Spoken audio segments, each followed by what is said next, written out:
Hai, perkenalkan nama saya Mirkarnia Halina Lupa. Saya dari Fakultas Keperawatan kelas A2 semester 1. Di sini saya akan menjelaskan tentang sistem reproduksi dan sistem perkemihan. Yang pertama, sistem reproduksi pada pria dan wanita. Salah satu ciri manusia adalah berkembang biak. Manusia berkembang biak untuk meneruskan keturunan dan melestarikan hormon alam. Untuk berkembang biak, manusia memakai alat reproduksi yang dimilikinya. Secara ringkas, alat reproduksi adalah sarana yang digunakan manusia untuk berkembang biak. Alat reproduksi manusia terdiri dari sistem reproduksi. Sistem reproduksi adalah rangkaian interaksi organ dan zat dalam suatu organisme. Sistem reproduksi manusia terbagi menurut sistem jenis kelamin, yaitu sistem reproduksi pria dan wanita. Sistem reproduksi pria. Organ reproduksi pria tidak terpisah dari saluran uretra dan sejajar dengan kelamin luar. Terletak di bagian ginjal, membentuk kelenjar reproduksi yang berisi sel benih, dan membentuk struktur di sekelilingnya. Sistem reproduksi pria terdiri dari kelenjar meliputi testis, vesika, seminalis, kelenjar prostat, kelenjar bulbourethralis. Kedua ductus meliputi epididymis, ductus seminalis, dan uretra. Ketiga, bangun menyambung meliputi skrotum, funiculus, sperma, spermaticus, dan penis. Testis merupakan dua buah organ glandula yang memproduksi semen atau sperma. Terdapat di skrotum dan digantung oleh funiculus spermaticus. Testis merupakan tempat dibentuknya spermatozoa dan hormon laki-laki. Testis menghasilkan hormon testosteron yang menimbulkan sifat kejantanan setelah masa pubertas.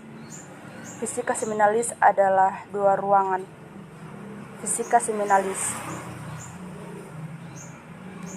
seminalis adalah dua ruangan di antara fundus vesika urinaria dan rektum, di mana masing-masing berbentuk piramid. Panjang kelenjar ini 5-10 cm dan merupakan kelenjar sekresi yang menghasilkan zat mukoid. Zat ini merupakan sumber energi bagi spermatozoa. Sekresi vesika seminalis merupakan komponen pokok dari air mani yang menghasilkan cairan pelindung spermatozoa.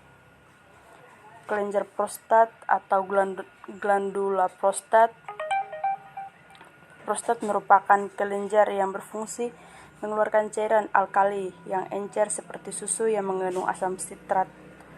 Asam sitrat ini berguna untuk melindungi spermatozoa terhadap tekanan pada uretra. Kelenjar prostat merupakan suatu kelenjar yang terdiri dari 30-50 kelenjar yang terbagi atas 4 lobus, yaitu pertama lobus posterior, kedua lobus lateral, ketiga lobus anterior, keempat lobus medial. Kelenjar bulbourethralis. Kelenjar ini terdapat di belakang lateral pars membranes uretra, di antara kedua lapisan diafragma urogenitalis dan di sebelah bawah kelenjar prostat. Berbentuk bundar kecil dan berwarna kuning dengan panjang 2,5 cm. Memiliki fungsi yang hampir sama dengan kelenjar prostat. Ductus epididymis. Epididymis adalah saluran halus yang memiliki panjang 6 cm dan terletak di sepanjang atas tepi dan belakang testis. Fungsi epididymis adalah sebagai saluran penghantar testis, mengatur sperma sebelum diejakulasi, dan memproduksi sperma. Ductus seminalis. Ductus seminalis merupakan lanjutan dari kanal epididymis. Ductus ini berfungsi sebagai penampung spermatozoa dan merupakan alur dari saluran sebelum menuju uretra. Uretra merupakan saluran kemih dan saluran ejakulasi pada pria. Uretra berfungsi membawa sperma dan urin keluar dari dalam tubuh. Meskipun satu saluran urin dan sperma tidak keluar bersamaan, hal ini disebabkan karena ada pengaturan dari prostat. Bangun menyambung. Skrotum. Skrotum adalah sepasang kantung yang mengantung di dasar pelvis. Di depan skrotum terdapat penis dan di belakangnya terdapat anus. Skrotum terdiri dari 2 lapisan kulit warna kecoklatan tipis dan mempunyai flika atau rugae, dikelilingi oleh rambut keriting. Tunika dartos, berisi lapisan otot polos tipis sepanjang base skrotum. Tunika dartos mempunyai skrotum menjadi 2 ruangan yang terdapat di bawah permukaan penis. Funiculus spermaticus. Funiculus merupakan bangun menyambung yang berisi ductus seminalis, pembuluh limfa, dan serabut saraf. Penis. Penis terbagi menjadi 2 bagian, yaitu batang dan kepala. Pada bagian kepala tertutupi kulit yang disebut preputium. Kulit inilah yang menjadi objek dari kegiatan sunat. Penis tidak memiliki tulang dan tidak berbentuk dari otot. Dari bagian dalam terdapat saluran yang berfungsi mengeluarkan urin dan sperma. Dalam kaitannya dengan fungsi reproduksi, penis berperan sebagai alat senggama dan saluran pengeluaran sperma. Penis merupakan alat yang mempunyai jaringan skletal yang satu sama lainnya dilapisi jaringan fibrosa ringan. Ereksi penis dipengaruhi oleh otot musculus ischia convernosus dan musculus bulbo convernosus. Corpus convernosus penis terdiri dari jaringan yang mengandung banyak sekali pembuluh darah. Fungsi organ reproduksi pria. Organ reproduksi pria memiliki berbagai fungsi, yaitu spermatogenesis. Fungsi reproduksi spermatogenesis yaitu pertama, proses pembentukan dan pemasakan sperma.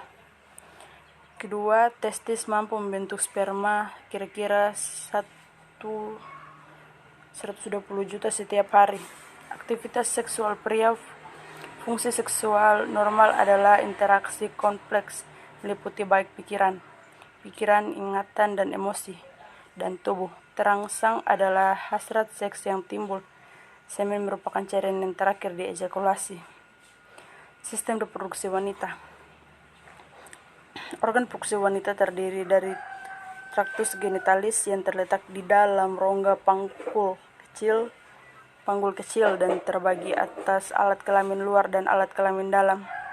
Alat kelamin luar.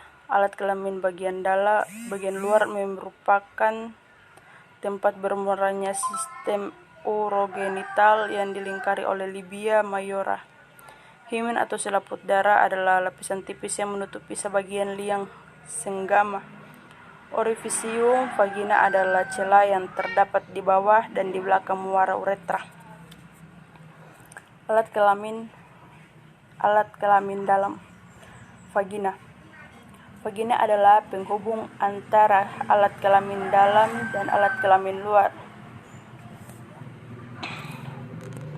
Uretrus atau rahim pada wanita dewasa umumnya terletak di sumsum tulang pinggul dan membentuk sudut vagina. Tuba fallopi adalah saluran telur yang mengangkut ovum atau sel telur dari ovarium ke dalam rahim. Ovarium berfungsi menghasilkan sel telur dan hormon reproduksi.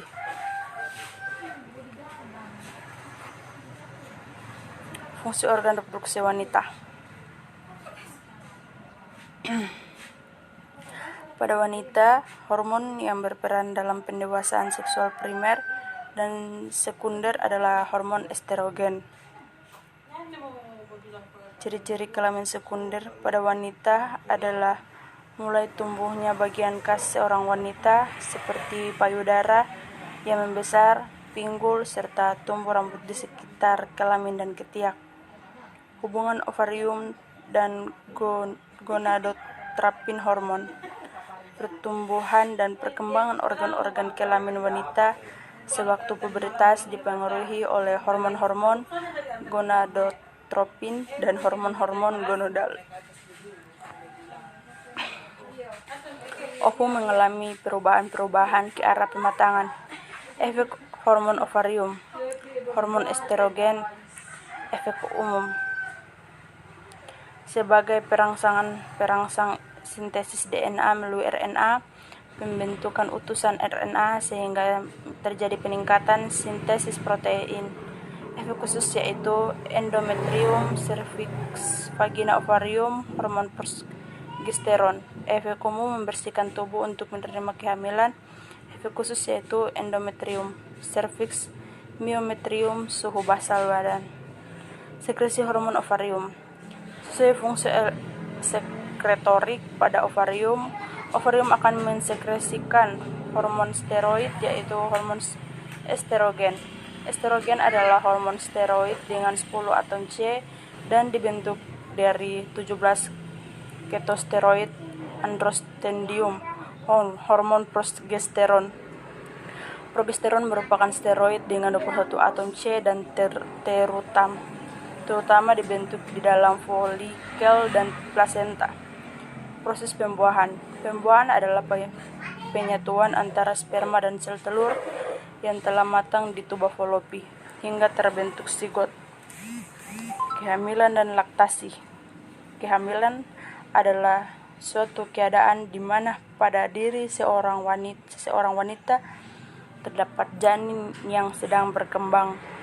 Graviditas adalah jumlah kehamilan, sedangkan paritas asal jumlah kehamilan yang menghasilkan janin hidup. Perubahan pada sistem reproduksi. Uterus berkembang sampai civisternum. Pengurangan tinggi fundus terjadi pada beberapa bulan terakhir kehamilan. Pada saat fetus turun ke bagian bawah uterus. Hal ini bertujuan untuk membuat jaringan pelvis menjadi lebih lunak dengan tonus uterus yang baik dengan formasi yang baru dari segmen bawah rahim. Cervix uteri pada kehamilan juga mengalami perubahan karena hormon estrogen. Akibat kadar estrogen yang meningkat dan dengan adanya hipervaskularisasi, maka konsistensi serviks menjadi lunak. Vagina dan vulva akibat hormon estrogen juga mengalami perubahan. Payudara. Pada kehamilan 12 minggu ke atas, dari puting susu dapat keluar cairan berwarna putih agak jernih disebut kolostrum. Kolostrum ini berasal dari kelenjar-kelenjar asinus yang mulai bersekresi. Laktasi adalah proses produksi, sekresi, dan pengeluaran ASI. Pada proses laktasi tentu tidak terlepas dari organ payudara atau mamai. Anatomi mamai, kalangan payudara atau areola mamai. Letaknya mengelilingi puting susu dan berwarna kegelapan yang disebabkan oleh menipisnya dan menimbulnya pigmen pada kulitnya. Puting susu. Pada tempat ini terdapat lubang-lubang kecil yang merupakan muara dari ductus. Lactiferus. Ujung-ujung serat saraf. Pembuluh darah, pembuluh getah bening. Fisiologi pengeluaran ASI. Pengaturan hormon terdapat pengeluaran ASI dapat dibedakan menjadi 3 bagian yaitu pembentukan kelenjar payudara, pembentukan air susu, pemeliharaan pengeluaran air susu. Faktor hormon dalam reproduksi wanita. Hormon pada hipofisis, hormon pada ovarium.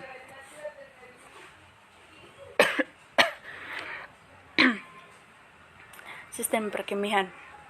Sistem perkemihan adalah sistem organ yang memproduksi, menyimpan, dan mengalirkan urin. Sistem perkemihan terdiri dari beberapa organ seperti ginjal, renal, pelvis, ureter, kandung kemih, dan uretra. Sistem perkemihan berperan penting dalam kelangsungan hidup manusia karena sistem ini berfungsi untuk menyaring darah dan menghasilkan urin.